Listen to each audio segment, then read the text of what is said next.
అందరికీ నమస్కారం. It's me Harish Dachepalli. Welcome to the health expert. ఒకప్పుడు వయసు పైబడిన వాళ్ళల్లో మాత్రమే లేదా డయాబెటిక్ పేషెంట్లు ఉన్న వాళ్ళల్లో మాత్రమే కంటి సమస్యలు అనేవి చూసేవాళ్ళం అనమాట.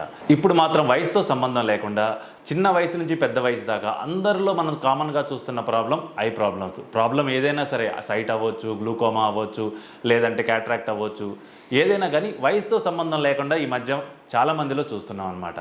ఈ ప్రాబ్లమ్స్ ఎందుకు వస్తాయని కాదు, ఒకవేళ ఈ ప్రాబ్లమ్స్ వస్తే చాలా తక్కువ ఖర్చుతో ఆన్లైన్లో ఏ యాప్లోకి వెళ్ళినా కన్సల్టేషన్ తీసుకొని ఆ కన్సల్టేషన్లో ఇచ్చిన ప్రిస్క్రిప్షన్తో మందులు కొనేసుకుని వాడుకుంటే సరిపోతుందా, ఆర్ఎల్స్ వేలకు వేలు పెట్టి కార్పొరేట్ హాస్పిటల్స్లో లేకపోతే పెద్ద పెద్ద హాస్పిటల్స్కి వెళ్ళి డాక్టర్ని కలిసి వేలకు వేలు డబ్బులు పెట్టి ట్రీట్మెంట్ తీసుకోవాలా? ఏది కరెక్టు? ఏ ప్రాసెస్ కరెక్టు? ఎందుకు వీళ్ళు ఆన్లైన్లో ఇంత తక్కువకు చేయగలుగుతున్నారు? ఎందుకు ఈ హాస్పిటల్స్ ఇంతగానో ఛార్జ్ చేస్తున్నాయి? ఈ విషయం గురించి మాట్లాడటానికి ఈరోజు మనం డాక్టర్ రామ్ గారి దగ్గరికి వచ్చాం. Who is a ophthalmologist by profession and he runs a hospital with the name of Ram's Eye Hospital by Vijaya Healthcare and also Elite Hospitals. రెండు రామ్ గారు రన్ చేస్తారు. Is ophthalmologist. రామ్ గారిని అడిగి తెలుసుకుందాం. నమస్తే డాక్టర్ గారు. నమస్తే హరీష్. డాక్టర్ గారు, కరెక్ట్గా చెప్పండి, అసలు ఇప్పుడు ఏదైనా ఐ ప్రాబ్లం వచ్చిందనుకోండి, చాలా తక్కువ ఖర్చులో ఆన్లైన్లో చాలా యాప్స్ ఉన్నాయి. వెళ్ళామా, కన్సల్ట్ చేసామా, వాళ్ళు వీడియో కాల్లో చూస్తారు, ఏంటో డయాగ్నోస్ చేస్తారు, దాని ప్రిస్క్రిప్షన్ ఇస్తారు, దానికి మెడిసిన్స్ వాడతాం. ఇంత అవైలబుల్ ఉండి, ఇంత ఆన్లైన్, ఇంత ఏఐ టెక్నాలజీ వచ్చినప్పుడు తక్కువ ఖర్చులో అది చూపించుకోకుండా ఇంత ఖర్చు పెట్టి ఇంత కన్సల్టేషన్ ఫీజు పే చేసి ఎక్కడి నుంచో డ్రైవ్ చేసుకుంటూ హాస్పిటల్ దాకా వచ్చి మిమ్మల్ని కలిసి మీ దగ్గర చూపించుకోవాల్సిన అవసరం పేషెంట్స్కి ఎంతవరకు ఉంది? హలో హరీష్, నువ్వు అడిగిన క్వశ్చన్ అయితే మంచి క్వశ్చన్, ఒక విధంగా ట్రిక్ క్వశ్చన్ కూడా. అసలు ఆన్లైన్ కన్సల్టేషన్ తీసుకోవాలా వద్దా? అది పరిస్థితులు బట్టి ఆధారపడి ఉంటుంది. ఇఫ్ ఎట్ ఆల్ ఏదో మిడ్ నైట్ కంట్లో ఏదో పడుతుంది, చుట్టుపక్కల ఏది హాస్పిటల్ అవైలబుల్ లేదు, ఆర్ హాస్పిటల్ లేని చోట కూడా ఇవాళ చిన్న చిన్న పల్లెటూర్లకు కూడా ఇంటర్నెట్ కనెక్షన్ ఉంది, వాళ్ళ కంట్లో ఏదో కన్ను ఎర్రగా అవుతుంది, ఆర్ చూపించుకోవడానికి ఇమీడియట్గా డాక్టర్ లేనప్పుడు ఒక ఆన్లైన్ కన్సల్టేషన్ తీసుకోవడంలో తప్పు లేదు. చిన్న చిన్న ప్రాబ్లమ్స్, ఏదో కంటిలో ఇన్ఫెక్షన్ వచ్చింది, కళ్ళకు వచ్చింది, అందరికీ తెలుసు. సో అటువంటి వాటికి తీసుకొని ఏదో డ్రాప్స్ వాళ్ళు ప్రిస్క్రైబ్ చేస్తారా, అవి వేసుకోగలిగి ఒక 1 or 2 డేస్లో తగ్గిపోయే పరిస్థితుల్లో ఒక ఆన్లైన్ కన్సల్టేషన్ తీసుకోవడం తప్పు అనేది చెప్పం. కానీ చాలాసార్లు అసలు కంటి లోపల ఏం జరుగుతుంది అని క్లియర్గా చూడడానికి ఎదురుగా నుంచి కూర్చొని కూడా మేము చూడలేం. దానికి పర్టికులర్గా స్లిట్ ల్యాంప్ అని చాలా మంచి ఎక్విప్మెంట్స్ కంటిని డీటెయిల్గా చూడటానికి తయారు చేయబడి, అండ్ కంటిలో ఉండే సైన్స్ కూడా చాలా మైన్యూట్గా ఉంటాయి. అందులో తప్ప టార్చ్ లైట్ వేసి చూసినా కూడా కనపడని ఎన్నో విషయాలు ఉంటాయి. చాలాసార్లు మిస్ అయిపోతూ ఉంటాం. అందుకంటే ఈ మధ్య కాలంలో మాకు ఓపీ కూడా చాలా ఎక్కువైంది. 1 or 2 డేస్ ఆన్లైన్ కన్సల్టేషన్ తీసుకొని మేము మందులు వాడాము సార్, మాకు తగ్గలేదు. మేము మెడికల్ షాప్లో కొన్ని మందులు వాడేసాము, మాకు తగ్గలేదు. యాక్చువల్లీ ఈ మందులు వాడాక చాలా ఎక్కువైపోయింది. ఇట్లా వేరియస్ కంప్లైంట్స్తో ఇంతకు ముందు కన్నా కూడా ఐ పేషెంట్స్ బాగా ఎక్కువైపోయారు. సో ఇటువంటి పరిస్థితుల్లో మీ దగ్గర టైం ఉండి మీ దగ్గరలో ఒక డాక్టర్ ఉంటే మాత్రం ఫస్ట్ ప్రయారిటీగా డాక్టర్నే కలవండి. మీకు ప్రైస్లో ఒక 100-200 అటు ఇటు అవ్వచ్చు, కానీ అట్లీస్ట్ ఒక ప్రాపర్ కేర్, మీ కంట్లో ఏం జరుగుతుంది అనేది డాక్టర్ క్లియర్గా చూడటం జరుగుద్ది, దాని ప్రకారమే ట్రీట్మెంట్ ఇవ్వటం జరుగుద్ది. ఇంకో క్వశ్చన్ డాక్టర్ గారు, మనం చూస్తే ఏ గల్లీలో చూసినా ఒక ఆప్టికల్ షాప్ ఉంటుంది. ఆప్టికల్ షాప్కి వెళ్తే ఐ టెస్ట్ చేస్తారు, ఏమైనా సైట్ ఉంటే వాళ్ళే ప్రిస్క్రైబ్ చేసేసి మనకి గ్లాసెస్ ఇచ్చేస్తారు. అది కాక ఆన్లైన్ స్టోర్స్ ఉన్నాయి, అందులో 1+1 ఆఫర్ అని, యాంటీ గ్లేర్ అని, రకరకాల గ్లాసెస్ చాలా తక్కువ కాస్ట్ దొరుకుతున్నాయి. అదే మనం హాస్పిటల్కి వస్తే హాస్పిటల్లో ఇచ్చిన ప్రిస్క్రైబ్డ్ ఏదైతే గ్లాసెస్ ఉంటాయో అవి చాలా కాస్ట్లీ ఉంటున్నాయి. సో మనం నిజంగా హాస్పిటల్కి వచ్చి తీసుకోవాల్సిన ఆవశ్యకత ఉందంటారా? ఆర్ఎల్స్ యాక్చువల్గా బయట దొరికే ఆ గ్లాసెస్, ఆ స్పెక్టికల్ షాప్లో దొరికే గ్లాసెస్ అవ్వచ్చు, లేదా వాళ్ళు చేసే ట్రీట్మెంట్ అవ్వచ్చు, వాళ్ళు డయాగ్నోస్ చేసే పద్ధతి అవ్వచ్చు, అది తప్పంటారా? ఓకే, ఇది కూడా మంచి క్వశ్చన్ హరీష్. ఎందుకంటే ఇంతకుముందు అక్కడొక డాక్టర్ ఉండేవాళ్ళు, ఒక్కొక్క ఆప్టికల్ షాప్ ఉండేది. అలాంటిది ఇవాళ క్లాత్ షాప్స్ ఎన్ని ఉన్నాయో ఆప్టికల్ షాప్స్ కూడా అన్నీ ఉంటాయి. మీరు రోడ్డు మీదకి వెళ్తే ఎవ్రీ ఆల్టర్నేట్ బిల్డింగ్లో ఒక ఆప్టికల్ షాప్ ఉంది. కళ్ళజోడు కొనుక్కోవడం అనేది ఒక కంపల్సరీ విషయం లాగా, బట్టలు వేసుకోవడం ఎంత ఇంపార్టెంటో స్పెక్స్ పెట్టుకోవడం అంత ఇంపార్టెంట్ అనేలాగా అడ్వర్టైజ్ చేస్తున్నారు. అయితే ఒకటి, ఇప్పుడు కంప్యూటర్ ప్రొఫెషనల్స్ వాళ్ళు ఏ పవర్ లేని వాళ్ళకి కూడా కొన్ని రకరకాల గ్లాసెస్, యాంటీ గ్లేర్ అని అన్నీ ఇవ్వడం జరుగుతుంది. కొనుక్కోవచ్చు, తప్పులేదు. కానీ సైట్ కానీ ఏదన్నా ఉన్నా చిన్నపిల్లల విషయంలో, పెద్దవాళ్ళ విషయంలో వాళ్ళ చూపు తగ్గడానికి సైట్ ఒక్కటే కారణం కాదు. ఆప్టికల్ షాప్స్లో జనరల్లీ ఆప్టోమెట్రిస్ట్ ఉంటారు. కొన్ని చోట్ల డాక్టర్స్ కూడా కూర్చొని కన్సల్టేషన్ చేయడం జరుగుద్ది. ఏదో విధంగా ఒకసారి డాక్టర్ని మీ కన్ను కరెక్ట్గా పరిశీలించి మీ పవర్ నిర్ధారించి, ఎందుకంటే చిన్నపిల్లల్లో ఏదో ఒక మెషిన్ రీడింగ్ వల్ల ఇచ్చేసి వెంటనే చేయడం కుదరదు. వాళ్ళకి అవసరమైనప్పుడు కళ్ళల్లో డ్రాప్స్ వేసి వాళ్ళ పవర్ టెస్ట్ చేసి యాక్యురేట్గా, ఒక్కొక్కసారి ఎగ్జాక్ట్ పవర్ ఇస్తే కూడా పేషెంట్ ఇబ్బంది పడతాడు. వాళ్ళకి కొంచెం పెంచి ఇవ్వాలా తగ్గించి ఇవ్వాలా అనేది చాలా సైన్స్, దాని వెనక లాజిక్ కూడా ఉంటుంది. ఓవర్ ది ఇయర్స్ ఎక్స్పీరియన్స్ వల్ల డాక్టర్ ఇవన్నీ గెయిన్ చేస్తాడు. జనరల్గా ఆప్టికల్ షాప్స్లో ఎక్కడో తప్ప అంత ఫ్రెష్ ట్రైన్డ్ ఆప్టోమెట్రిస్ట్ వాళ్ళందరూ ఉంటారు. కాబట్టి మీరు కళ్ళజోడు ఎక్కడైనా కొనుక్కోండి, అవకాశం ఉంటే మాత్రం ఫస్ట్ ఒక డాక్టర్కి చూపించుకొని మీ స్పెక్స్ తీసుకోమని మా సలహా. నన్ను బాగా కన్ఫ్యూజన్ గురి చేసే ఒక క్వశ్చన్ డాక్టర్ గారు, ఇది నన్నే కాదు చాలామందికి ఈ కన్ఫ్యూజన్ ఉంటుంది. ఈ ఆన్లైన్ యాప్స్ అవ్వచ్చు లేకపోతే సైట్స్ అవ్వచ్చు, వీళ్ళందరూ చాలా డే కేర్ ప్రొసీజర్ నుంచి పెద్ద పెద్ద సర్జరీల వరకు చాలా తక్కువ కాస్ట్లో చేస్తామని పబ్లిసిటీ చేస్తున్నారు. అండ్ సర్జరీలు కూడా కొన్ని చోట్ల అవుతున్నాయి కూడా. ఈవెన్ వాళ్ళకి ఒక హాస్పిటల్ ఉండదు, ఆర్ వాళ్ళకి ఇన్ హౌస్ డాక్టర్ ఉండడు, I mean on roll doctor ఉండరు, ఆన్ బోర్డింగ్ డాక్టర్ ఉండొచ్చు. బట్ ఆన్ రోల్ అంటే శాలరీ పే చేసి ఓన్ ఎంప్లాయీస్ డాక్టర్స్ కూడా చాలా తక్కువ. అండ్ వాళ్ళకి ఓన్ హాస్పిటల్ ఉండదు. ఏ ఏరియాలో అయితే పేషెంట్ ఉంటారో ఆ ఏరియాలో ఉన్న హాస్పిటల్లోనే ఆ ఏరియా డాక్టర్స్తోనే అదే హాస్పిటల్లో చేసే ప్యాకేజ్ కంటే వీళ్ళు చాలా తక్కువలో సర్జరీ చేసి ఇస్తున్నారు. సో ఇది ఎలా వాళ్ళకి పాసిబుల్ అవుతుంది, హాస్పిటల్స్కి ఎందుకు పాసిబుల్ కావట్లేదు? ఆర్ఎల్స్ హాస్పిటల్స్ వాళ్ళు అదే పేషెంట్కి ఎక్కువ ఛార్జ్ చేస్తున్నారా, లేక ఈ ఆన్లైన్ యాప్స్లో వచ్చే డాక్టర్స్ సరిగ్గా ట్రీట్ చేయట్లేదా? అసలు నిజాలేంటి ఇందులో? అయితే ఒకటి, పేషెంట్స్ చాలా ఎక్కువ అయిపోయినప్పుడు ఆన్లైన్ వాళ్ళకి ఎక్స్పోజర్ ఉంది, కంటిన్యూస్గా అడ్వర్టైజ్ చేస్తారు, మీకు తక్కువ చేస్తామని. ఇది ఒక kind of business, middle men వీళ్ళు. సో ఇటు పేషెంట్ని ఇటు డాక్టర్ని కూడా ఇబ్బంది పెట్టి మధ్యలో వాళ్ళు డబ్బులు సంపాదించుకోవడానికి ఇది ఒక మార్గం. సో ఎప్పుడైతే పేషెంట్స్ ఎక్కువ మంది అట్లా అట్రాక్ట్ అవుతున్నప్పుడు జనరల్గా ఒక ఫుల్ ఫ్లెడ్జ్డ్ ఎక్విప్మెంట్తో పెట్టిన డాక్టర్కి సర్వైవల్ కూడా కష్టం అవుతుంది. అటువంటప్పుడు వాళ్ళు ఏం చేస్తారు అంటే, సార్ మేము ఎక్కువ మంది పేషెంట్స్ని తెస్తాము, మాకు తక్కువ రేట్ చేయండి అని అడుగుతారు. ఇక్కడ డాక్టర్కి లాభం దానివల్ల పెద్దగా ఉంటుంది అని నేను చెప్పలేను, ఉండట్లేదు. మేమందరం ఎక్స్పీరియన్స్ చేసిందే. ఫస్ట్లో ఒకటో రెండో కంపెనీలతోటి వాళ్ళు వచ్చినప్పుడు చూసి ఎక్స్పెరిమెంట్ చేసి వీళ్ళందరూ మాకు వద్దు, మా పని ఏదో మేము చేసుకుందాము అని. సో మేము సాటిస్ఫైడ్గా కంఫర్టబుల్గా మేము ఇంత కష్టపడి చదివి ఇంత ఎక్విప్మెంట్ కొని పెట్టినప్పుడు పేషెంట్కి సరైన సర్వీస్ ఇవ్వాలా, లేదా ఇట్లా మధ్యలో వాళ్ళు వీళ్ళు తీసుకొచ్చి సార్ మీరు ఈ ప్రొసీజర్ చేసి పేషెంట్ని వదిలించుకోండి, ఆ తర్వాత ముందు కూడా మీకు సంబంధం లేదు. ఇప్పుడు ఇటువంటి కేసెస్, ఇట్లా ఆన్లైన్ అగ్రిగేటర్స్ వల్ల జరిగిన కేసెస్ చాలా డెత్ వరకు వెళ్ళి డెత్స్ అయినాయి. బెంగళూరులో అక్కడ పేపర్లో వచ్చి చాలా కాంప్లికేషన్స్ కూడా అయినాయి. అయితే ఐ విషయంలో ఇవి అంత సీరియస్గా ఉండకపోయినా ఎప్పుడైనా కూడా డైరెక్ట్గా మీ డాక్టర్ని కలిసి మీ అఫోర్డబిలిటీ రేట్, ఇప్పుడు ఇండిపెండెంట్ డాక్టర్స్కి ఎంతకైనా చేయగలం, ఉన్న వాళ్ళ దగ్గర కొంచెం తీసుకున్నా, లేదండి మేము ఎఫోర్డ్ చేయలేము అంటే వాళ్ళని ఆల్టర్నేటివ్గా వాళ్ళకి ఎంత తక్కువలో ఎంత మంచి ట్రీట్మెంట్ ఇవ్వగలం అనేది మేము ఆలోచించగలుగుతాం. ఎప్పుడైతే ఇటువంటి మధ్యలో వ్యక్తులు ఎంటర్ అవుతారో అప్పుడు మా బాధ్యత, మా రోల్ కూడా చాలా తగ్గిపోద్ది, పేషెంట్ సాటిస్ఫాక్షన్ తగ్గిపోద్ది. కేవలం తక్కువ డబ్బులతో, అలాగని నిజంగా తక్కువ కూడా ఏం అవ్వట్లేదు, వాళ్ళు ఓవరాల్గా అంతే పే చేస్తారు. అదే డబ్బుల్ని ఒక డాక్టరు హాస్పిటలు వాళ్ళ స్టాఫ్ పంచుకునేది ఇప్పుడు ఎక్స్ట్రా వ్యక్తులు పంచుకోవడం వల్ల ఇటు హాస్పిటల్స్ సాటిస్ఫైడ్గా లేవు, అటు పేషెంట్ సాటిస్ఫైడ్గా లేడు. సో అవకాశం ఉంటే ప్రతి చోట కార్పొరేట్ హాస్పిటల్సే కాకుండా మీ ఇంటి చుట్టూ మీ ఏరియాలో పుట్టి పెరిగి చదువుకొని అక్కడే ఉండి ప్రాక్టీస్ చేయాలని ఎంతోమంది ఎక్కడెక్కడి నుంచో ట్రావెల్ చేసి చదువుకొని కూడా మళ్ళీ వాళ్ళ ఊరు వచ్చి ప్రాక్టీస్ చేస్తూ ఉంటారు. వీళ్ళని కాదని ఈ ఆన్లైన్ యాప్స్ ఎవరేం చెప్తారో ఎన్నో మోసాలు జరిగినాయి.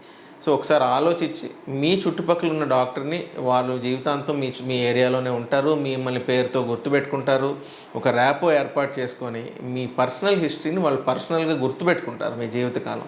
సో ఇటువంటి డాక్టర్స్ తోటి అనుబంధం పెంచుకోవడం బెటర్ తప్ప ఏదో ఒక్కసారిగా కొంచెం డబ్బులు తక్కువైతాయని కదా అని ఎవరో ఆన్లైన్ యాప్స్కో అగ్రిగేటర్స్కి వెళ్ళటం అంత అడ్వైజబుల్ కాదు. ఏదో చాలా తక్కువ కూడా జరగదు, మహా అయితే ఒక 5-10% డిస్కౌంట్ ఉంటుంది తప్ప అంతకన్నా ఎక్కువైతే ఉండదు. ఈ ట్రీట్మెంట్ ప్లాన్ అనేది క్వాలిటీ గురించి పబ్లిసిటీ జరిగేది. అంటే ఒకప్పుడు మా హాస్పిటల్లో ఈ సర్టిఫికేషన్ ఉంది, మాకు NABL ఉంది, మా NABH ఉంది, అండ్ మేము ఈ type of safety precautions are surgical quality అన్నీ మేనేజ్ చేస్తామని పబ్లిసిటీ నడుస్తుండేది, ఎవరైనా మార్కెటింగ్ యాక్టివిటీస్ నడుస్తుండేవి. కానీ ఇవాళ రేపు మార్కెటింగ్ యాక్టివిటీస్ ఏమైపోయినాయి అంటే కాస్ట్, మేము ఈ కాస్ట్కి చేస్తాం ఇది చేస్తామని ఆన్లైన్లో చాలా యాడ్స్ మీరు కూడా చూస్తుంటారు, నేను కూడా చాలా యాడ్స్ చూస్తుంటాను. సో ఈ కాస్ట్ కంపారిజన్ పేరుతో ఈ క్వాలిటీ ఆఫ్ ట్రీట్మెంట్ తగ్గిపోతుందా, ఆర్ఎల్స్ వీళ్ళే క్వాలిటీ పేరుతో ఇన్ని రోజులు ఎక్కువగా దోచుకున్నారా? ఏది కరెక్ట్ అంటారు డాక్టర్ గారు? డెఫినెట్గా కాస్ట్ తగ్గినప్పుడు క్వాలిటీ ఎంతో కొంత తగ్గుద్ది. అయితే డాక్టర్ అనే అతను తన వర్క్లో క్వాలిటీ తగ్గించలేకపోవచ్చు, కానీ తను వాడే పరికరాల్లో కానీ ఆబ్వియస్గా మధ్యలో వేరే వాళ్ళు ఇన్వాల్వ్ అయ్యి రేట్స్ తగ్గించాల్సిన పరిస్థితులు వచ్చినప్పుడు 100% పర్ఫెక్ట్ క్వాలిటీ ఇంగ్రీడియంట్స్ కానీ మా కన్జ్యూమబుల్స్ కానీ వాడలేకపోవచ్చు పరిస్థితులు. ఎందుకంటే లాభం లేకపోయినా నష్టానికైతే ఎవరు చేయలేరు కదా. సో పేషెంట్ అనేవాడు అది దృష్టిలో పెట్టుకోవడం చాలా ముఖ్యం ఎప్పుడు కూడా. డాక్టర్ గారు, ఈ మధ్య బాగా ట్రెండింగ్లో ఉంది anti glare glasses or blue glasses అంటున్నారు. అవి పెట్టుకుంటే ఐ ప్రాబ్లమ్స్ ఏమీ రావు, ఏ గ్యాడ్జెట్ చూసినా కూడా మనకి ఏం ప్రాబ్లమ్స్ ఉండవు అంటున్నారు. కానీ అయినా కూడా ఐ ప్రాబ్లమ్స్ వస్తున్నాయి. చిన్నపిల్లల కాడ నుంచి అవి వాడుతున్నారు, అయినా ఐ ప్రాబ్లమ్స్ వస్తున్నాయి. నిజంగా అవి ఐ ప్రాబ్లమ్స్ తగ్గిస్తున్నాయా ఆర్ కలిగిస్తున్నాయా? ఇది చాలామందికి ఉన్న కామన్ డౌట్ సార్. మీరు ఒకసారి దాన్ని కరెక్ట్గా క్లియర్గా ఎక్స్ప్లెయిన్ చేయండి. అసలు ఈ యాంటీ గ్లేర్ గ్లాసెస్ ఏం చేస్తాయి అండ్ బ్లూ గ్లాసెస్ దేనికి ఉపయోగపడతాయి, దేనికి ఉపయోగపడవు, దాంతో వచ్చే ప్రాబ్లమ్స్ ఏంటి? సో ఒక కళ్ళజోడు కంటి మీద ఉండటం వల్ల పవర్ తేడా ఉంటే తప్ప నష్టం ఉండదు. నేనైతే కొంతమంది చిన్నపిల్లలు వచ్చి పవర్ లేకుండా కళ్ళజోడు పెట్టుకోవడానికి ఇష్టమై పడుతున్న వాళ్ళని ఒక ప్లెయిన్ గ్లాస్ పెట్టమని సలహా ఇస్తే, ఎక్కడ బుక్స్లో రాసి ఉండకపోవచ్చు కానీ ఎంతోమంది చిన్నపిల్లలు కంట్లో పెన్సిల్ గుచ్చుకుందని, అది తగిలిందని, ఇది తగిలిందని కళ్ళు పోగొట్టుకున్న పరిస్థితులు కూడా ఉంటాయి. ఒక చిన్న గ్లాసు వాళ్ళకి అడ్డం ఉండటం వల్ల తలకి హెల్మెట్ ఉన్నట్టుగా నేను భావిస్తాను. చాలామందికి చెప్పా, పేరెంట్స్ కన్విన్స్ అయ్యి ఒక కళ్ళజోడు పిల్లలకి ఇవ్వడం జరిగింది. అయితే ఈ యాంటీ గ్లేర్, ఈ బ్లూ కట్, ఈ లెన్సుల్ని బాగా కమర్షియలైజ్ చేశారు. ఇందులో చీప్ అండ్ గుడ్ క్వాలిటీ చాలా రకాలు ఉన్నాయి. ఇప్పుడు కొంతమంది కళ్ళజోడు కొన్నాక 5-6 నెలలకే వాటి మీద మొత్తం గీతలు పడిపోయి వచ్చిన వాళ్ళు ఉంటారు. కొన్ని చోట్ల ఒక మంచి స్టాండర్డ్ కంపెనీ లెన్స్ కొంటే ఎక్కువ రోజులు అవి పాడవకుండా వాళ్ళు 2-3 సంవత్సరాలైనా వాళ్ళ పవర్ చేంజ్ లేకపోతే కొత్త గ్లాసెస్ లాగానే ఉంటాయి. సో కొనుక్కునేటప్పుడు వాటి స్టాండర్డ్ చూసుకోవటం, అఫోర్డబిలిటీతో పాటు అదొకటి ఇంపార్టెంట్. అండ్ 100% ఇటువంటి కళ్ళజోడు పెట్టుకుంటే కంటికి ఏమి అవ్వదు అనేది కాదు. కంటిని ఎప్పుడూ ప్రొటెక్ట్ చేయడానికి కనురెప్పలు, కంటి లోపల కన్నీళ్ళు ఉంటాయి. సో ఈ సాఫ్ట్వేర్ ఎక్కువసేపు స్క్రీన్, సాఫ్ట్వేర్ అనే పదం కన్నా కూడా కంప్యూటర్ ఆర్ ఫోన్ ముందు గంటలు గడిపే వాళ్ళలో కళ్ళు ఆర్పడం చాలా తగ్గుద్ది. దానివల్ల కనురెప్పలు మూసి తెరుచుకోవడం అవన్నీ తగ్గిపోయి కళ్ళు ఆరిపోయినట్టు అవుతూ ఉంటుంది. సో కంప్యూటర్ స్క్రీన్ మీద ఒక బ్లింక్ అని ఒక స్టిక్కర్ పెట్టి దాన్ని చూసినప్పుడల్లా 5-6 సార్లు కనురెప్పలు కొడటం వల్ల ఎక్కువ లాభం ఉంటుంది ఈ కళ్ళజోడులు అవి పెడతాం కన్నా. అయితే ఒక 100% దీనివల్ల ఎటువంటి ఇబ్బంది ఉండదు అని ఎక్కడా ప్రూవ్ అవ్వలేదు. కొంతవరకు వాళ్ళకి ఏంటంటే వాటి నుంచి వచ్చే రేస్ ఆర్ రేడియేషన్ నుంచి కొంత ఉపశమనం కానీ కొంతవరకు పనిచేస్తుంది. కన్సిడర్డ్ ఆ గ్లాస్ క్వాలిటీ చాలా బాగుంటే తప్ప, ఏదో కమర్షియల్గా ఉంది కదా అని అందరూ పెట్టుకోవాల్సిన అవసరం అయితే లేదు. మాకు పెట్టుకోకుండా సంతోషంగా ఉన్న పేషెంట్స్ చాలామంది ఉన్నారు, పెట్టుకొని అన్హ్యాపీగా ఉన్న పేషెంట్స్ కూడా చాలామంది ఉన్నారు. సో ప్రతిసారి కూడా కంటికి సంబంధించి ఒక నిర్ణయం తీసుకునే ముందు ఎవరైనా ఒక డాక్టర్ని కలిసి ఇలా చేయమంటారు. మీకు మహా అయితే ఒక 200-300 రూపాయలు తేడా వస్తుంది తప్ప అనవసరమైన నిర్ణయం అయితే జరగదు మీ కంటి విషయంలో. ఈ సోషల్ మీడియా ట్రెండింగ్లో ఉన్న ఈ మధ్యలో మనం చాలా టిప్స్ చూస్తుంటాం. యూట్యూబ్లో అవ్వచ్చు, లేదా ఎనీ యాప్, ఇన్స్టాగ్రామ్ కానీ ఇందులో ఏమో టిప్స్ చూస్తుంటాం. చాలామంది టిప్స్ పెడుతుంటారు దట్ మీరు రోజు క్యారెట్ తినండి, ఐసైట్ రాదు, వచ్చిన ఐసైట్ తగ్గిపోతుంది, లేకపోతే కళ్ళల్లో గీ వేసుకోండి, ఇట్లా రకరకాల మనం టిప్స్ చూస్తుంటాం. నిజంగా ఒక్కసారి వచ్చిన సైట్ని సర్జరీ లేకుండా తొలగించగలమా? తొలగించగలిగితే మరి ఇన్ని సర్జరీలు ఎందుకు అవుతున్నాయి? సైట్ ఒకసారి వచ్చాక తగ్గుద్దా లేదా అనేది కొంచెం కాంప్లికేటెడ్ క్వశ్చన్. ఎందుకంటే కొంతమంది పిల్లల్లో పెరిగే వయసులో చాలా తక్కువ పవర్, ఒక 0.5 లాగా వచ్చి మళ్ళీ వాళ్ళు పెరుగుతుండగా అది న్యాచురల్గా తగ్గిపోవచ్చు. సో సైట్ ఎందుకు వస్తుంది? కంటి షేప్ కొంచెం ఉండవలసిన దానికన్నా అబ్నార్మల్గా పొడుగు కానీ, కంటిలో భాగాల షేప్ కానీ, కంటి బయట నల్లగుడ్డు షేప్ కానీ కొంచెం తేడాగా ఉండటం వల్ల మనం ఒక లెన్స్ పెట్టి లోపలికి వెళ్ళే లైట్ని కరెక్ట్గా పంపించి వాళ్ళకి బొమ్మ క్లియర్గా కనపడేలా చేస్తాం. సో ఈ పర్టికులర్ ప్రాసెస్ ఏదో ఎక్సర్సైజ్ చేయటం వల్ల లేకపోతే క్యారెట్లు అవి ఇవి తినడం వల్ల తగ్గిపోద్ది అని ఎక్కడ ప్రూవ్ చేయబడలేదు, జరగదు. చాలా స్మాల్ పవర్స్ ఉన్నప్పుడు అవి న్యాచురల్గానే కండ్లు మళ్ళీ పెరుగుతూ ఉన్నప్పుడు ఎవ్రీడే మన బాడీలో వచ్చే చేంజెస్తో పవర్ పోవచ్చు. హై పవర్స్ మాత్రం ఎప్పుడూ కూడా ఎటువంటి ఎక్సర్సైజ్ తోటి పోయిన దాఖలాలు లేవు, ఎక్కడా కూడా ప్రూఫ్ లేదు, స్టడీస్ లేవు.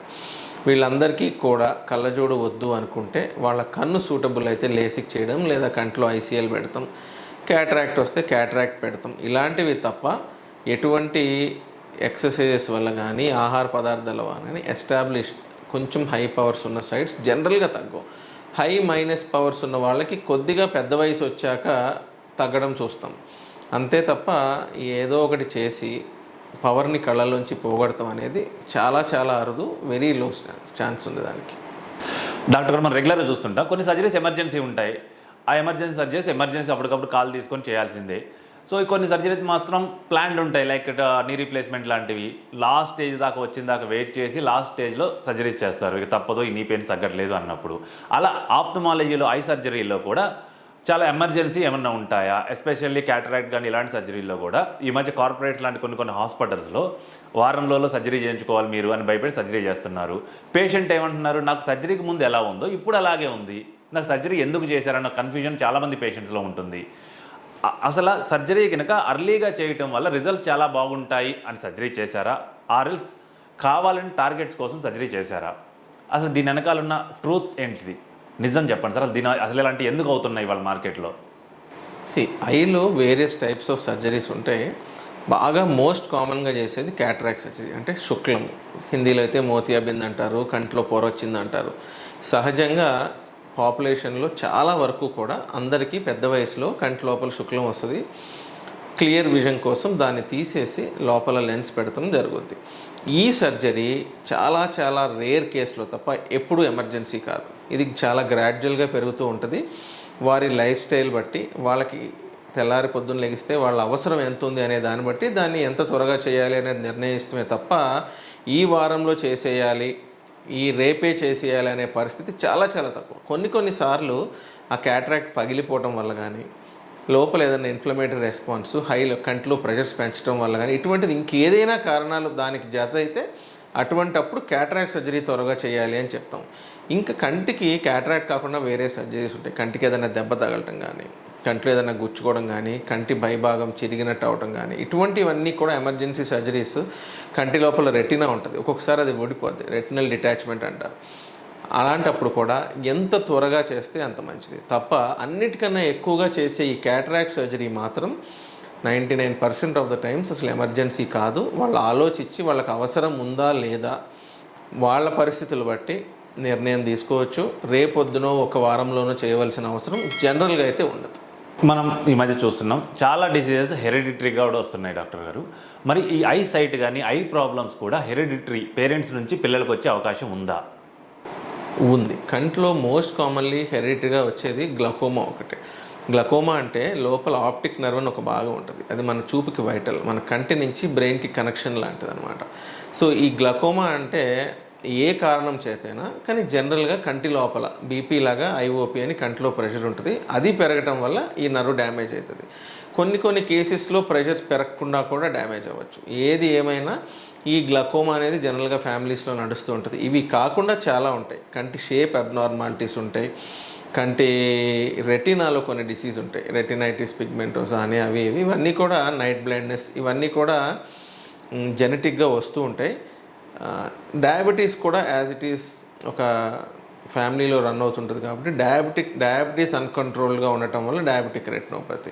సో ఇవన్నీ కూడా జెనెటిక్గా లేదా ఫ్యామిలీలో రన్ అవుతూ ఉంటాయి. ఇటువంటి వాటికి మీ ఫ్యామిలీలో ఎవరికైనా ఉంటే ఇయర్లీ వన్స్ 2 years ఒకసారో ఒక జనరల్ చెకప్ చేయించుకోవడం చాలా అవసరం. ఈ మధ్య చిన్నపిల్లల్లో చాలా మందికి ఐసైట్ ప్రాబ్లం చూస్తున్నాం. అసలు ఈ ఐసైట్ ప్రాబ్లంకి గ్యాడ్జెట్సే కారణమా? ఈ ఫోన్ అవ్వచ్చు, ట్యాబ్లు ఇవే కారణమా? ఆర్ఎల్స్ వాళ్ళ లైఫ్ స్టైలు ఆర్ ఇప్పుడున్న ఫుడ్ హ్యాబిట్స్ ఇవన్నీ కూడా కారణం అంటారు? అసలు వీళ్ళ సైట్కి మీరు ఏ కారణం చెప్తారు మేజర్గా? గ్యాడ్జెట్స్ వల్లనే సైట్ వస్తుంది అని 100% అయితే ప్రూవెన్ అనలేం. కానీ చిన్న పిల్లల్లో మాత్రం సైట్ కళ్ళజోళ్ళు రావడం చాలా ఎక్కువైపోయింది. ఇంతకుముందు మాకు 2-3 రోజులకి ఒకళ్ళో ఇద్దరు పిల్లలు వస్తే ఇవాళ రోజుకి 50 to 60% పిల్లలే ఉంటున్నారు. అయితే జనరల్గా మనం అబ్జర్వ్ చేస్తే మాత్రం వీళ్ళలో గ్యాడ్జెట్ యూస్ బాగా పెరిగింది. సో ఇన్సిడెంటల్గా తీసుకుంటే మాత్రం ఇటువంటి వాటి వల్ల కొంత ఐ స్ట్రెయిన్ ఉంటుంది. ఈ వయసులో కళ్ళు పెరుగుతూ ఉండగా చాలా మార్పులు జరిగి వాళ్ళ షేప్స్లో కూడా మార్పులు వస్తున్నాయి. పేపర్స్ అవి పబ్లిష్ చేస్తున్నారు, ప్రూవెన్గా చూపిస్తుంది. కానీ 100% గ్యాడ్జెట్స్ వాడితే పిల్లలకి సైట్ వస్తుంది అని మాత్రం చెప్పలేం. ఎక్కువ మా పిల్లలు ఎప్పుడూ ఫోన్ చూడలేదండి, అయినా మా పిల్లలకి సైట్ వచ్చిందని చెప్పిన పేరెంట్స్ ఉన్నారు. బాగా ఫోన్ చూసినా సైట్ రాని పిల్లల్ని కూడా మేము చాలామందిని చూసాం. సో ఇట్ ఈస్ ఒక వేరియస్ కాంబినేషన్స్ ఉంటున్నాయి. అదే జెనెటిక్ ప్రిడిస్పోషన్ ఉండొచ్చు, తల్లిదండ్రులకు కానీ మేనత్తలకు మేనమామలకు కళ్ళజోడు ఉండొచ్చు, వాళ్ళ వల్ల దానికి ఇవన్నీ కూడా ఎడిషనల్ ఫ్యాక్టర్స్గా యాడ్ అయ్యి కూడా ఈ కళ్ళజోడు రావడం జరగచ్చు. డాక్టర్ గారు, చిన్నదాగా అనిపించినా కూడా చాలా మందిలో చూసే ప్రాబ్లం ఏంటంటే, ఎస్పెషల్లీ పెద్దవాళ్ళు నా కళ్ళు దురద పెడుతున్నాయి అంటారు. కళ్ళు దురద పెడుతున్న జండు బాంబు పెట్టుకుంటుంటారు, రకరకాలుగా అన్ని కళ్ళల్లో పెట్టుకొని రుద్దుకుంటుంటారు, లేదా డైరెక్ట్ కొన్ని తెచ్చుకొని ఏదో అంటే బయట నుంచి తెచ్చుకున్న ఐ డ్రాప్స్ చేసుకుంటుంటారు. ఇలా చాలామంది ఎస్పెషల్లీ ఏజ్డ్ పర్సన్స్లో చూస్తుంటాం. అసలు ఈ కళ్ళ దురదలకు కారణం ఏంటి డాక్టర్? అండ్ ఇలాంటి ట్రీట్మెంట్స్, సెల్ఫ్ ట్రీట్మెంట్స్ ఉంటాయి కదా, జెండు బాంబు పెట్టుకోవడం, లేకపోతే ఇంకేదైనా బర్నింగ్ సెన్సేషన్ ఉండేది పెట్టుకొని టెంపరీ రిలీఫ్ కోరుకోవడం, వీటి వల్ల వచ్చే ప్రాబ్లమ్స్ ఏంటి ఫర్దర్గా? అవసరం లేకుండా కంటిలో ఎప్పుడూ ఏది పెట్టాల్సిన అవసరం లేదు. కంటిని క్లీన్ చేయడానికి కానీ కాపాడటానికి కానీ కన్నీళ్ళు ఉన్నాయి. అవి ఎప్పటికప్పుడు కన్ను వాటిని రిలీజ్ చేసి కంటిలో ఏది పడ్డా కూడా తీసేయాలని చూస్తుంది. సో కంటి దురదలకు కారణం ఏంటి? మోస్ట్ కామన్లీ ఎలర్జీ లేదా దుమ్ము అవి ఉన్న ప్రదేశాల్లో ఇరిటేషన్ అవుతూ ఉంటుంది, నలుపుతూ ఉంటారు. ఇవి కాకుండా కన్ను ఎప్పుడు చూపుకి ఇబ్బంది పడ్డా నెమ్మదిగా కంటిని నలుపుతూ ఉంటారు. చిన్నపిల్లలు, పెద్దవాళ్ళు ఇది ఎక్కువ. చాలామందికి పెద్దవాళ్ళు అయితే వాళ్ళకి ఏ క్యాటరాక్టో స్టార్ట్ అవుద్ది, చూపులో కొద్ది ఇబ్బంది ఉంటుంది, అది వాళ్ళు గ్రహించేలోపు నలుపుతూ ఉంటారు. చిన్నపిల్లల్లో సైట్ స్టార్ట్ అవుతుంది, అది తెలుసుకోవడానికి కొంత టైం పట్టచ్చు. ఈలోగా ఎలర్జీస్ అవి వచ్చి కళ్ళు నలపడం జరుగుతూ ఉంటుంది. ఏదేమైనా ఒకసారి డాక్టర్కి చూపించుకోవటం తప్ప ఈ జండు బామ్ కానీ వేరియస్వి కొన్ని చోట్ల కంట్లో పుల్లబెట్టి క్లీన్ చేశారు, మట్టి తీశారు అని కూడా మాకు చాలామంది చెప్తారు. ఇవి ఎక్కడా కూడా సేఫ్ అని అయితే చెప్పలేము. ఎందుకంటే పొరపాటున నల్లగుడ్డికి ఏదైనా గుచ్చుకున్నా, డ్యామేజ్ జరిగినా పర్మనెంట్గా చూపు కానీ కన్ను కానీ పోయే అవకాశం అయితే ఉంటుంది. డాక్టర్ గారు, ఐస్ బాగా ఉండాలి, ఐస్ హెల్త్ బాగుండాలి అంటే ఏమన్నా ఎక్సర్సైజ్ ఉన్నాయా? అండ్ ఎటువంటి ప్రికాషన్స్ తీసుకోవాలి? ఎక్సర్సైజెస్ ఐ హెల్త్ మెయింటైన్ చేయడం చాలా అవసరం. ఇవాళ రేపు అంటే కంటికి జనరల్గా ఎక్సర్సైజ్ అంటే ఏంటంటే దూరము దగ్గర చూడటం, ఎప్పటికీ ఒకే డిస్టెన్స్ చూడటం కన్నా కూడా సైమల్టేనియస్గా కొంచెంసేపు దూరం దగ్గర, ఇది కంటికి ఎక్సర్సైజ్.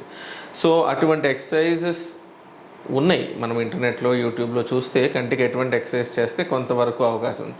అంతే తప్ప ఏదో ఎక్సర్సైజ్ చేయటం వల్ల కంటి జబ్బులు పోవటం అనేది అయితే లేదు. జనరల్గా ఐ హెల్త్ మెయింటైన్ అవ్వాలి అంటే బాడీలో వైటమిన్స్, ఎస్పెషల్లీ వైటమిన్ ఈ, కే, ఏ ఇవన్నీ కూడా ఉండాలి. ఒమేగా ఫ్యాటీ యాసిడ్స్ తీసుకుంటాం వల్ల కంటి టియర్ క్వాలిటీ చాలా బాగుంటుంది. అండ్ తక్కువ స్క్రీన్ టైమ్స్ మరీ ఎక్కువ కాకుండా కాస్త బయట పొలాల వైపు ఓపెన్ ఎయిర్లో తిరగటం, బయట ఆడుకోవటం, చిన్నపిల్లలు అయితే ఇంట్లో కన్నా ఎక్కువసేపు బయట ఆడుకోవటం, తర్వాత వాటర్ బాగా తాగటం, ఇవన్నీ కూడా ఐ హెల్త్ మెయింటైన్ చేయడానికి. వెజిటబుల్స్ తినడం, ఓకే, క్యారెట్స్, ఇవన్నీ కూడా జనరల్ అంటే కావాల్సిన మైక్రోన్యూట్రియంట్స్ హెల్దీ గ్రోత్కి ఉపయోగపడతాయి. ఇవన్నీ చేయటం వల్ల ఫిష్ ఆయిల్స్ ఇవన్నీ కూడా కన్ను హెల్తీగా మెయింటైన్ చేయడానికి బాగా ఉపయోగపడతాయి. ఇంకో trending topic and trending question ఏంటంటే, స్పెక్స్ ఆర్ లెన్స్, ఏది సేఫర్ అండ్ ఎందుకు? అన్నిటికన్నా కూడా స్పెక్సే సేఫ్ ఒక విధంగా. ఎందుకు అంటే మనం కంటిని యాజ్ సచ్ ఏ విధంగానూ ముట్టుకోము. కంటికి కావాల్సిన క్లియర్ ఇమేజ్ స్పెక్స్లోంచి వస్తుంది. అండ్ అవి ఎప్పటికీ కూడా కంటికి మేజర్ ఇంజరీస్ అవి తగిలేటప్పుడు కూడా ఒక విధంగా అడ్డం ఉంటాయి. చాలా రేర్ కేసెస్లోనే స్పెక్స్ వెళ్ళి కంటికి తగిలి ఏదైనా ఇంజరీ తప్ప ఎప్పుడూ కూడా కళ్ళజోడు ఒక విధమైన చిన్న ప్రొటెక్షన్ లాగా పనిచేస్తూ ఉంటుంది. 100% దానివల్ల ప్రొటెక్షన్ ఉందా అని కాదు, కానీ అడ్డంగా అయితే ఉంటుంది. అండ్ లెన్స్ అంటే కాంటాక్ట్ లెన్స్. సో వాళ్ళ పవర్ బట్టి కొంతమందికి సిలిండ్రికల్ పవర్స్ ఎక్కువ ఉంటాయి, దానికి గ్లాస్ కన్నా కూడా ఒక కాంటాక్ట్ లెన్స్ పెట్టుకుంటే వాళ్ళ కంఫర్ట్ ఎక్కువ ఉంటుంది, ఫంక్షన్స్కి వెళ్ళేటప్పుడు పెట్టుకోవచ్చు. అయితే 100% కాంటాక్ట్ లెన్స్ కన్నా కూడా స్పెక్టికల్సే మోర్ ప్రిఫరబుల్ బై డాక్టర్స్. ఎందుకు అంటే ఇవి పెట్టుకోవడం వల్ల కంటికి కొంత బ్లడ్ సప్లై, ఆక్సిజన్ సప్లై అవన్నీ తగ్గటం ఇవన్నీ ఉంటాయి. ఆ లెన్స్ని చాలా హైజీనిక్గా మెయింటైన్ చేయాలి, సొల్యూషన్తో క్లీన్ చేయాలి. ఇవన్నీ అందరూ ప్రాపర్గా చేయలేకపోవడం వల్ల కొంత ఇన్ఫెక్షన్స్ రావడం, మళ్ళీ దాని ట్రీట్మెంట్ కూడా చాలా కష్టంగా ఉంటుంది. అందుకని అవకాశం ఉన్న వాళ్ళందరూ స్పెక్స్ పెట్టుకోండి. ఇష్టం లేదన్నప్పుడు వాళ్ళకి ప్రాబబుల్గా కుదిరితే ఒక లేసిక్ కానీ ఏదైనా చేసుకోవచ్చు. డాక్టర్ గారు, అందరికీ తెలిసిందే జనరల్గా ఈ లేజర్ సర్జరీ అనేది 18 ఇయర్స్ తర్వాత ఎవరైనా చేయించుకోవచ్చు అంటుంటారు. బట్ 18 ఇయర్స్ దాటి ప్రతి ఒక్కళ్ళు చేయించుకోవచ్చా, లేదా దానికి ఏదైనా క్రైటీరియా ఉంటుందా? చేయలేం. So LASIK surgery, LASIK and ఇప్పుడు ఐసీఎల్ అని ఒకటి వచ్చింది, ఈ రెండు కూడా కళ్ళజోడు తీసేయడానికి ఉపయోగపడే సర్జరీస్. సో జనరల్గా పవర్స్ 6 కన్నా తక్కువ ఉన్నా లేదా కంటి నల్లగుడ్డు ఆర్ బయట కార్నియా థిక్నెస్ బాగా ఉన్న వాళ్ళలో మాత్రమే అన్ని విధాల కన్ను సూట్ అవుతుంది అన్న వాళ్ళకే లేసిక్ చేస్తాం. కళ్ళజోడు ఉన్న 100% అందరికీ కూడాను ఈ సర్జరీ సూట్ అవుతాయి అని చెప్పలేము. అయితే ఈ లేసిక్ సర్జరీ సూట్ అవ్వని వాళ్ళకి కంటి లోపల ఐసీఎల్ని ఒక లెన్స్ పెట్టి చేస్తాం.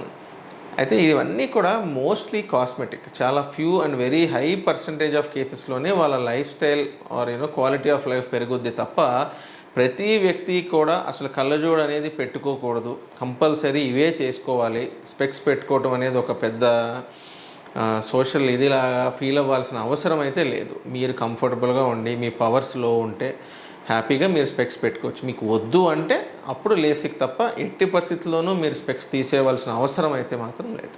చాలామంది డాక్టర్ ఈ క్యాటరాక్ట్ చేసిన తర్వాత ఐస్ అంతా రెడ్డిష్నెస్ తగ్గకపోవటం, చాలామందికి రీడు సర్జరీ చేయాల్సి రావటం, చాలా పేషెంట్స్లో ఐసైట్ చేసిన తర్వాత కూడా ఆ విజన్ అనేది కరెక్ట్గా రాకపోవడం జరుగుతుంది కదా. దానికి గల కారణాలు ఏంటి? అసలు ఈ సర్జరీ ఫెయిల్యూర్ అవడానికి గల కారణం ఏంటి? ఓన్లీ ఎక్స్పర్టైజా ఆర్ ఇంకా వేరే రీజన్స్ ఏమన్నా ఉంటాయా?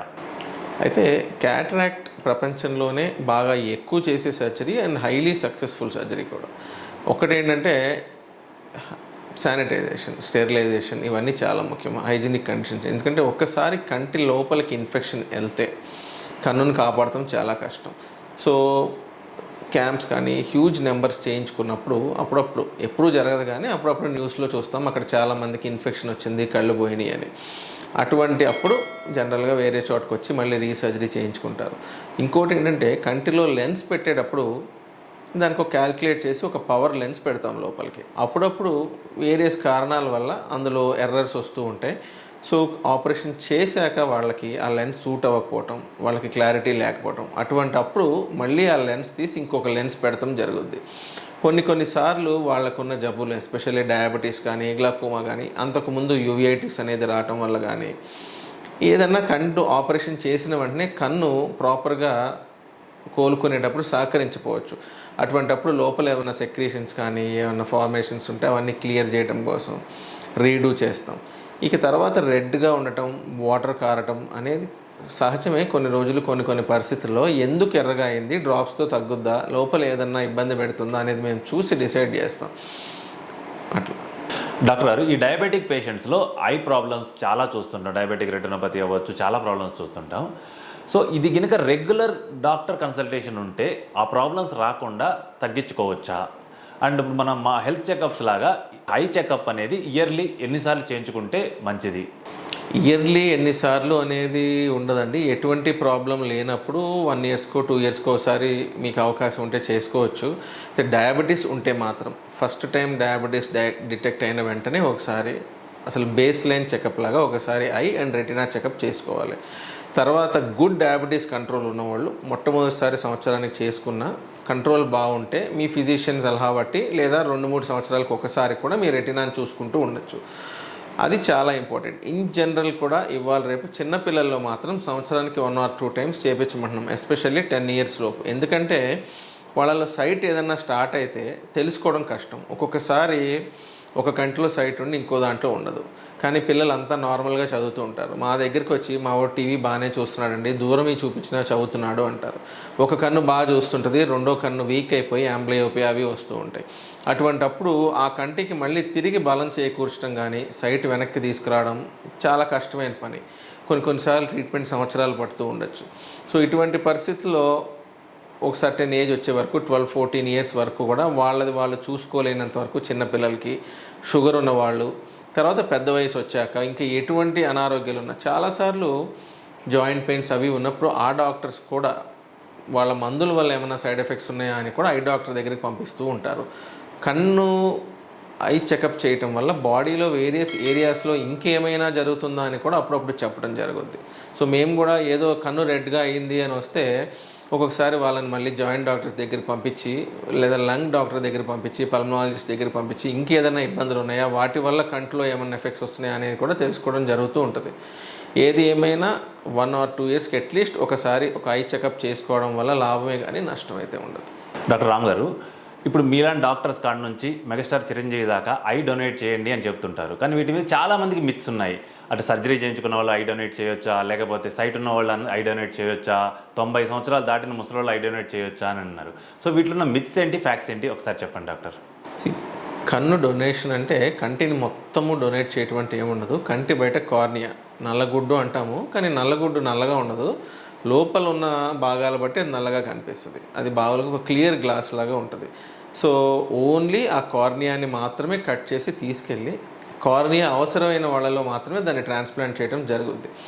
అయితే ఈ పర్టికులర్ కేసెస్లో కొన్ని హెచ్ఐవి లాంటి ఇన్ఫెక్షన్స్, లేకపోతే హెపటైటిస్ బి కానీ, లేకపోతే ఇంతకుముందు వాళ్ళ కంటికి వైరల్ ఇన్ఫెక్షన్స్ కానీ, ఏదైనా దెబ్బలు తగిలి స్కార్స్ ఉండటం కానీ, ఇట్లా ఆ కన్ను సూట్ అవుద్దా లేదా అనేది డిసైడ్ చేసి వేరే వాళ్ళకి పెడతాం జరుగుద్ది.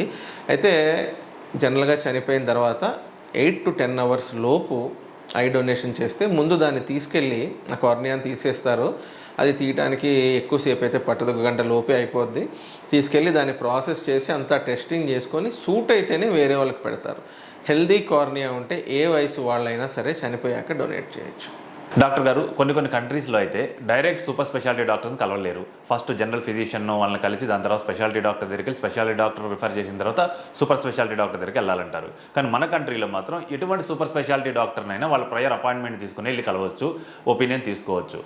ఇలా అవైలబుల్ ఉన్నా కూడా మన దగ్గర చాలామంది గూగుల్ చేసో లేకపోతే వాళ్ళకున్న ఓన్ నాలెడ్జ్తోనో డైరెక్ట్ మెడికల్ షాప్కి వెళ్ళి టాబ్లెట్స్ కొని వేసేసుకుంటున్నారు. దానికి గల కారణం ఏంటి? అంటే పేషెంట్స్కి అవగాహన లేకపోవటమా, లేకపోతే నెగ్లిజెన్సీయా? అలా చేయటం వల్ల వచ్చే ప్రాబ్లమ్స్ ఏంటి? పేషెంట్స్కి ఏం ట్యాబ్లెట్స్ వేసుకోవడం వల్ల ఎలాంటి ప్రాబ్లమ్స్ వచ్చే అవకాశం ఉంది? ఇది ఈ ప్రాబ్లము ఒక్క జనంలోనే అని కాదు, హౌ మన గవర్నమెంట్ ఎలా రెగ్యులేట్ చేస్తుంది వీటి అవైలబిలిటీ అనేది కూడా చాలా ముఖ్యం. దొరుకుతుంది కాబట్టి కొనుక్కుంటున్నారు. అయితే ఇంత పెద్ద పాపులేషన్ ఉన్న కంట్రీలో ప్రతి చోట ప్రతి ఊర్లో కూడా అందరికీ హై క్వాలిటీ డాక్టర్ దొరకచ్చు, దొరకలేకపోవచ్చు. ఫోన్లో చెప్తే మందులు కొనుక్కునే పరిస్థితి ఉండాలి. సో ఇది కరెక్ట్, ఇది రాంగ్ అని మనం చెప్పలేం. కానీ ఎస్పెషల్లీ యాంటీబయాటిక్స్ మాత్రం ఓవర్ ద కౌంటర్ ఇష్టం వచ్చినట్టు వేసుకోవటం వల్ల వాళ్ళే కొనేసుకోవటము, లేదా ఎక్స్పీరియన్స్ లేని డాక్టర్స్ కానీ వాళ్ళకి తెలియని సబ్జెక్ట్లో కానీ వాడటం వల్ల కొన్ని రెసిస్టెంట్ ఆర్గానిజమ్స్ రావడం వల్ల మర్సా లాంటి ఇన్ఫెక్షన్స్, ప్రాణాంతకమైన ఇన్ఫెక్షన్స్ కూడా ఇటువంటి మందులు బయట కొనుక్కొని వాడటం వల్ల జరుగుతూ ఉంటుంది. చాలాసార్లు వెస్ట్రన్ కంట్రీస్లో కూడా ఫ్యూచర్లో డేంజరస్ ఇన్ఫెక్షన్స్ ఇట్లా ఎక్కడ పడితే అక్కడ ఈజీగా జనానికి మందులు అన్నీ అవైలబిలిటీ ఉన్న కంట్రీస్ నుంచే ప్రపంచం ఎండ్ అవుతుంది అని కూడా ఒకసారి నేను చదవడం జరిగింది. ఇంత ఇదిగా జనరల్గా చిన్న కంట్రీస్ చాలా చోట్ల కూడా మందులు దొరకవు. బట్ ఫర్ సమ్ రీజన్ మన సబ్ కాంటినెంట్ అంతా కూడాను మెడిసిన్ అవైలబిలిటీ చాలా ఈజీగా ఉంటుంది. ఇది కరెక్టా తప్ప అని చెప్పే కన్నా గవర్నమెంట్ దీని మీద ఒక బాడీ ఏదైనా వేసి ఏ మందులు అయితే ఈజీగా దొరకాలి, ఏవేవి వితౌట్ ప్రిస్క్రిప్షన్ దొరకకూడదు, ఆర్ అసలు వాటి అవైలబిలిటీ కూడా డాక్టర్ ఉన్న చోటే, సో దట్ ఇవి ఎందుకు బయటకు వెళ్ళినాయి, ఎవరికి అమ్మారు అనేది అడగడానికి కూడా అవకాశం ఉంటుంది డాక్టర్ని. అసలు మీరు ఎందుకు రాశారు, ఇఫ్ ఎట్ ఆల్ ఏదన్నా ఒక కోవిడ్ లాంటి పాండమిక్స్ అవి వచ్చినప్పుడు ఎక్కడ స్టార్ట్ అయింది ఏంటి అని మనం ఇన్వెస్టిగేట్ చేయాలి అంటే కూడా ఒక స్టార్టింగ్ పాయింట్ తెలుసుకోవాలి అంటే ప్రాపర్ రెగ్యులేషన్ ఉంటేనే బెటర్. ఎవరు పడితే వారు ప్రతిసారి దొరికి అవకాశం ఉన్నప్పుడల్లా ఒక మెడికల్ షాప్కి వెళ్ళి ఆ మందులు ఈ మందులు కొనుక్కుంటే అప్పటికి తగ్గచ్చు. కానీ దీని ఎఫెక్ట్ కొన్ని సంవత్సరాల తర్వాత వేరే డిసీజ్ రూపంలో వాళ్ళకి కనపడచ్చు. అరే ఇన్ని సంవత్సరాలు ఇది చేయటం వల్ల జరిగింది అని ఆ పేషెంట్ రికగ్నైజ్ చేయలేడు, డాక్టర్ కూడా చెప్పలేడు. ఫస్ట్ నుంచి కూడా ఇంతకు ముందంటే కుదిరింది కాదు, కానీ ఇప్పుడు మనది బాగా అడ్వాన్స్ స్టేజ్లో ఉంది, ఇంటర్నెట్ ఉంది, సాఫ్ట్వేర్స్ ఉన్నాయి. బట్ ప్రతి ఒక్కళ్ళు కూడా ఇయర్లీ ఒక డాక్టర్ని పెట్టుకొని ఫ్యామిలీ డాక్టర్ లాగా ఫస్ట్ ఏ ప్రాబ్లం వచ్చినా ఆయన దగ్గరికి వెళ్ళటం, ఒక క్వాలిఫైడ్ ఎంబీబీఎస్ మినిమం డాక్టర్లు ఎవరన్నా చూసి పెట్టుకొని వాళ్ళ దగ్గర రికార్డ్స్ మెయింటైన్ చేయటం, ఏదైనా ప్రాబ్లం వస్తే వాళ్ళ సలహా ప్రకారం లేదా ఒక 2 ఒపీనియన్స్ తీసుకొని అప్పుడు స్పెషలిస్ట్ ఆర్ సూపర్ స్పెషాలిటీస్ దగ్గరికి వెళ్ళటం. ఇది వెస్ట్లో బాగా ఎస్టాబ్లిష్ ప్రాక్టీస్. అదే ఫాలో అవటం బెటర్. డైరెక్ట్గా హెడేక్ వచ్చిందనో ఏదో సొంత నిర్ణయాలు తీసుకొని లేకపోతే సొంతగా సిటీ స్కాన్లు అవి చేంజ్ చేసుకోవడం, రేడియేషన్కి ఎక్స్పోజ్ అయిపోవటం, నా సిటీ స్కాన్ నార్మల్గా ఉంది కాబట్టి మళ్ళీ మెడికల్ షాప్కి వెళ్ళి ట్యాబ్లెట్లు కొనుక్కోవడం తలనొప్పికి. కానీ వాళ్ళకి ఒక సైట్ ఉండొచ్చు, కానీ తక్కువ సైట్స్ లో సిలిండర్స్ అవి ఉన్నప్పుడు చూస్తానికి అన్నీ బాగా అనిపిస్తే తలనొప్పి వస్తూ ఉంటుంది. వీళ్ళేమో సంవత్సరాలు మైగ్రేన్ అనుకొని మందులు వాడుతూ ఉంటారు. ఇటువంటివి చాలా కామన్గా ఇండియాలో చూస్తూ ఉంటాం. ఒక్కొక్కళ్ళు ఏడుస్తారు, మా డాక్టర్ చెప్పలేదు సార్, ఇప్పటికి ఎన్నో వేలు ఖర్చు అయింది, చాలా మందులు మింగాము, మా గ్యాస్ ట్రబుల్ అది వచ్చింది, కానీ నాకు కళ్ళజోడు ఉందని తెలుసుకోలేకపోయాను అని. సో ఎప్పుడైనా ఒక ప్రైమరీ కేర్ ఫిజిషియన్, ఒక ఫ్యామిలీ డాక్టర్ని ఉంచుకొని రెగ్యులర్గా వాళ్ళ సలహాలు తీసుకోవడం. అప్పుడు ఏమైందంటే డాక్టర్ చదువుకి డాక్టర్ పేషెంట్ రిలేషన్షిప్, ఒక కమ్యూనిటీ, ఆ ఏరియాలో ఉన్న డాక్టర్ అంతా కూడా ఒక హెల్దీ రిలేషన్షిప్ లాగా మెయింటైన్ అవుతుంది. డాక్టర్ గారు మనం చాలా చూస్తుంటాం, ఇవాళ రేపు వీడియోస్ అవ్వచ్చు, లేదా చాలామందికి ఉన్న భయంకర భయం అనమాట, పెయిన్ కిల్లర్ వేసుకోవాలంటే కూడా కిడ్నీలు పోతాయేమని భయం. మరి సర్జరీలు చేసినప్పుడు డాక్టర్సే చాలా మంత్స్ టుగెదర్ ఈ పెయిన్ కిల్లర్స్ రాస్తుంటారు. అసలు పెయిన్ కిల్లర్ వేసుకోవచ్చా, వేసుకోకూడదా? బేసిక్ పెయిన్ కిల్లర్ కూడా, అంటే హెడేక్ వస్తే కూడా హెడేక్ టాబ్లెట్ వేసుకోవచ్చా, వేసుకోకూడదా? అలా వేసుకోవడం వల్ల ఏమన్నా ప్రాబ్లమ్స్ వస్తాయా, నిజంగానే కిడ్నీలు పోతాయా? దీని మీద ఉన్న మిత్స్ ఏంటి, ఫ్యాక్ట్స్ ఏంటి, అసలు చెప్పండి సార్. అసలు ఎన్ని రోజులు మనం డైరెక్ట్ పెయిన్ కిల్లర్ వేసుకోవచ్చు? కొన్ని పెయిన్ కిల్లర్స్ వల్ల కిడ్నీస్ పోతే కొన్ని లివర్ టాక్సిటీ కూడా కాజ్ చేస్తాయి. ఒకటేంటంటే డాక్టర్ మంత్స్ కొద్దీ రాసినా కూడా రెగ్యులర్గా వాళ్ళ overall body condition, kidney liver function చూసుకుంటూ ఉంటారు. ఏమీ చూడకుండా గుడ్డిగా అయితే నెలల కొద్దీ రాయరు. ఎప్పుడో ఒక హెల్దీ పర్సన్లో ఎప్పుడైనా 1 or 2 days ఒక పెయిన్ కిల్లర్ వేసుకుంటే ఏమీ అయిపోదు. కానీ చాలాసార్లు ఎందుకు ఫెయిల్యూర్స్ అవి జరుగుతాయి అంటే వాళ్ళకి తెలియకుండానే లోపల వాళ్ళ కిడ్నీ ఫంక్షన్ కానీ లివర్ ఫంక్షన్ కానీ కాంప్రమైజ్ అయి ఉండొచ్చు. అటువంటప్పుడు వాళ్ళు ఒక వారం రోజులో 10 రోజులో పెయిన్ కిల్లర్స్ వేసేసుకోవడం, అది చూస్తానికి వేరే ప్రాబ్లం డెవలప్ అవ్వటం, సడన్గా డాక్టర్ దగ్గరికి వెళ్తే మీకు కిడ్నీ ఫెయిల్ అయిందని చెప్పటం. అయితే ఒక్క 10 రోజులో వారం రోజులో వేసేసుకోవడం వల్లే వచ్చిందని కాదు. బట్ అట్లా కొంతమంది శరీరాలు కూడా సెన్సిటివ్గా ఉండి చాలా ఫాస్ట్గా ఫెయిల్యూర్ అయిన కేసెస్ కూడా చూసాం. అయితే ఒక్కటేంటంటే చాలా సార్లు పెయిన్ కిల్లర్స్ వల్ల వచ్చిన కిడ్నీ ఫెయిల్యూర్ ఎర్లీగా గ్రహించి స్టాప్ చేస్తే ఫుల్ రికవరీ అయిన కేసెస్ కూడా చాలా ఎక్కువ ఉంటాయి. సొంత నిర్ణయం కన్నా ఒకటి, లేదా మీకు నచ్చకపోతే 2-3 డాక్టర్స్ ఒపీనియన్స్ అయినా తీసుకోండి, కానీ ఏదో కన్సల్టేషన్ ఫీజు అవాయిడ్ చేయడం కోసం సొంత నిర్ణయాలు తీసుకోవడం మాత్రం మంచిది కాదు. డాక్టర్ గారు, ఇప్పుడు మీరు జనరల్ రెగ్యులర్ ప్రాక్టీస్లో మీరు చాలామంది పేషెంట్ చూస్తుంటారు, చాలామందిని కలుస్తుంటారు కదా, మీరంటూ ఒక సజెషన్ ప్రతి పేషెంట్కి ఇవ్వాలి అనుకుంటే, ఒక సలహా ఇవ్వాలనుకుంటే, వాళ్ళ ఓవరాల్ హెల్త్కి వాళ్ళకి ఏదైనా ఎమర్జెన్సీ వచ్చినప్పుడు వాళ్ళు ఎలాంటి జాగ్రత్తలు తీసుకోవాలి, అయితే ఎలాంటి ప్రికాషన్స్ ముందు నుంచే తీసుకొని ఉండాలి అనే దాని గురించి మీరు ఏదైనా సలహా ఇవ్వాలి ప్రతి పేషెంట్కి అంటే ఏమి ఇస్తారు? సలహా ఇవ్వటం అంటే ఇవాళ రేపు డాక్టర్ కన్నా కూడా ఇంటర్నెట్ ఎక్కువ సలహాలు ఇస్తుంది, జనాలు పాటిస్తున్నారు. ఇన్స్టాగ్రామ్లో చాలా వీడియోస్ సొంతగానే చెప్తున్నారు. మేము జనరల్గా చెప్పేది ఏంటంటే, మీకు ప్రాబ్లం ఉంటే డాక్టర్ దగ్గరికి వెళ్ళండి, లేకపోతే హెల్దీ లైఫ్ స్టైల్ మెయింటైన్ చేయడానికి ట్రై చేయండి. బయట కాంట్రవర్షియల్గా ఉన్న చోట ఫుడ్స్ తినకపోవడం మంచిది. బెస్ట్ హోమ్లో ఇంట్లో వండుకొని ఫుడ్ తినడము, మంచి గాలి పీలుస్తాము.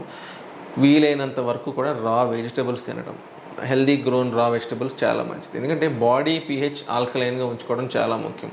ఇవాళ రేపు చాలా స్ట్రెస్ ఉంది. స్ట్రెస్ ఉన్న వాళ్ళలో ఈజీగా ఎసిడిక్ pH ఉంటుంది. అటువంటిప్పుడు వేరియస్ డిసీజెస్, షుగర్స్ ఇవన్నీ రావడానికి అవకాశం ఉంటుంది. So exercise, healthy food and good air quality, తర్వాత మంచి స్లీప్ ఒకటి ఉండాలి. ఇవన్నీ ఈ బేసిక్స్ బాగా ఫాలో అయ్యి మంచి ఎన్విరాన్మెంట్లో సొసైటీలో కంఫర్టబుల్గా ఫ్రెండ్షిప్స్ అన్నీ ఉన్నవాళ్ళు, హ్యాపీగా ఉన్నవాళ్ళు కంపారిటివ్గా మోర్ హెల్తీగా ఉంటారు. ఏదైనా ప్రాబ్లం వచ్చినా ఈజీగా అందులోంచి బయటికి రాగలుగుతారు.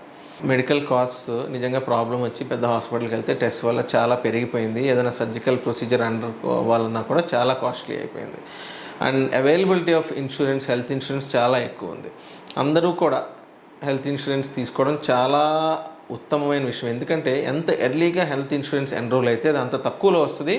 అండ్ ఓవర్ ది ఇయర్స్ కూడా అది పెరిగే అవకాశం చాలా తక్కువ. అదే పెద్ద వయసులో డైరెక్ట్గా ఇన్సూరెన్స్ తీసుకోవాలి అంటే చాలా కాస్ట్లీ. అదే చిన్న వయసు నుంచి ఏ జబ్బులు లేనప్పటి నుంచి కూడా మనం ఇన్సూరెన్స్ తీసుకుంటే కవరేజ్ చాలా బాగుంటుంది. తర్వాత ఏజ్ పెరిగినప్పుడు ఏ ప్రాబ్లమ్స్ వచ్చినా కూడా ఇన్సూరెన్స్ కంపెనీస్ మిమ్మల్ని డిలే చేయడానికి అవకాశం లేకుండా ఫుల్ కవరేజ్ ఉంటుంది.